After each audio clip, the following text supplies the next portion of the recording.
సహోదరి సహోదరుడా, సౌలు దేవునితో నడిచినంత కాలము సౌలు దేవుణ్ణి మహిమపరిచాడు, ఆరాధించాడు, స్తుతించాడు, సువార్త ప్రకటించాడు, ప్రభువు కొరకు నాట్యమాడాడు, ప్రవక్తలాగా ప్రవర్తించాడు.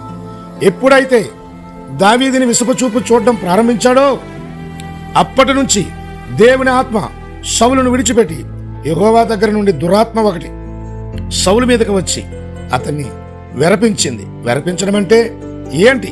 భ్రమపరచడం, ఏదో అద్భుతం జరుగుతుందని చెప్పడం, మరిపించడం, దేవుని దగ్గర నుంచి దూరం చేయడం, ఆశలు పుట్టించడం. అప్పుడు దావీదొచ్చి వీణ వాయించినప్పుడు దురాత్మ వెళ్ళిపోయింది. మత్తయి సువార్త 12:43లో అపవిత్రాత్మ ఒక మనిషిని వదిలిపోయిన తరువాత అది విశ్రాంతి వెతుకుతూ నీరు లేని చోట్ల తిరుగుచుండు.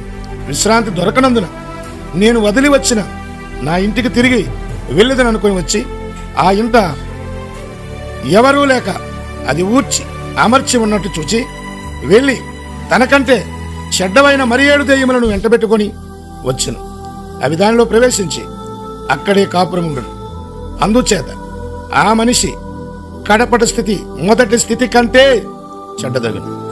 అలాగే ఈ దుష్టతరము వారికి సంభవించింది. ప్రియులారా, విన్నారు కదా?